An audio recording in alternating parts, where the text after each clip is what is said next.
ദൈവതിരുനാമത്തിന് മഹത്വമുണ്ടായിരിക്കട്ടെ. കർത്താവിലെ ഏറ്റവും സ്നേഹം നിറഞ്ഞവരെ, പെന്തിക്കോസ്തി പെരുന്നാളിന് ശേഷമുള്ള 8ാമത്തെ ഞായറാഴ്ചയാണല്ലോ ഇന്ന് വായിച്ചു കേട്ടതായ സുവിശേഷ ഭാഗം വിശുദ്ധ മർക്കോസിന്റെ സുവിശേഷം 4-ാം അധ്യായം 1 മുതൽ 20 വരെയുള്ള വാക്യങ്ങളാണ്.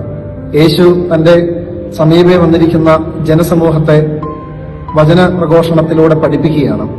യേശു പഠിപ്പിക്കുന്നത് വചനം വിതയ്ക്കാൻ ഇറങ്ങുന്ന ഒരു വിതക്കാരന്റെ ഉപമയെ പറ്റിയാണ് പഠിപ്പിക്കുന്നത്. 4 ഇടങ്ങളിൽ വചനം വിതയ്ക്കുമ്പോൾ അല്ലെങ്കിൽ വിതക്കാരൻ വിതയ്ക്കുമ്പോൾ അത് ചെന്ന് പതിക്കുന്നുവെന്ന് യേശു പറയുകയാണ്. 1 വഴിയരികെ, 2 പാറസ്ഥലത്ത്, 3 മുള്ളിനിടയിൽ, 4 നല്ല നിലത്ത്. യേശു അതിനെ ശിഷ്യന്മാർക്ക് വ്യാഖ്യാനിച്ചു കൊടുക്കുന്നുണ്ട്. വഴിയരികെ എന്ന് പറയുന്നത് അത് കേട്ട ഉടനെ സാത്താൻ എടുത്തുകൊണ്ടുപോകുന്ന സ്ഥലമാണ്. സാത്താൻ എടുത്തുകൊണ്ടുപോകണമെങ്കിൽ സാത്താന് അവിടെ അവകാശമുണ്ടാകണം. സാത്താൻ അവകാശമുണ്ടാകുന്നത് സാത്താന്റെ പ്രവൃത്തിയായ പാപം ചെയ്യുമ്പോഴാണ്. അതുകൊണ്ട് പാപിക്ക് വചനത്തിൽ വളരാനായിട്ട് സാധിക്കില്ല. 2ാമത് പാറസ്ഥലം എന്ന് പറയുന്നത് മണ്ണ് വളരെ കുറവുള്ള സ്ഥലമാണ്.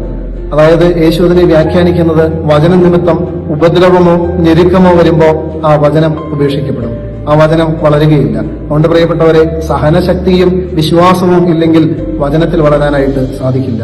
പിന്നീട് കർത്താവ് പറയുന്നു, ഉള്ളിനിടയിൽ വിതയ്ക്കപ്പെട്ടവ, അത് ലോകമോഹങ്ങളും ജഡീക മോഹങ്ങളുമാണ്. ഇതിനെ താലോലിക്കുന്നവർക്കും വചനത്തിൽ വളരാനായിട്ട് സാധിക്കില്ല. എന്നാൽ ഹൃദയമൊരുക്കി കർത്താവിന്റെ വചനപ്രകാരം നല്ല നിലം ആയിട്ട് ജീവിതത്തെ ക്രമീകരിച്ചാൽ ആ വചനത്തിൽ വളരാൻ സാധിക്കും. ഇതാ കർത്താവിന്റെ ദാസി, നിന്റെ ഹിതം പോലെ എനിക്ക് ഭവിക്കട്ടെ എന്ന് പറഞ്ഞ് വചനത്തിന് മുമ്പിൽ സമർപ്പിച്ച കന്യകമറിയം അമ്മയെ പോലെ വചനത്തിന് മുമ്പാകെ ജീവിതത്തെ സമർപ്പിക്കാം. അപ്പോൾ ഈ ലോകത്തിന് യേശുവിനെ കൊടുക്കുന്നവരായി നമുക്ക് രൂപാന്തരപ്പെടാൻ സാധിക്കും. ദൈവം അനുഗ്രഹിക്കട്ടെ.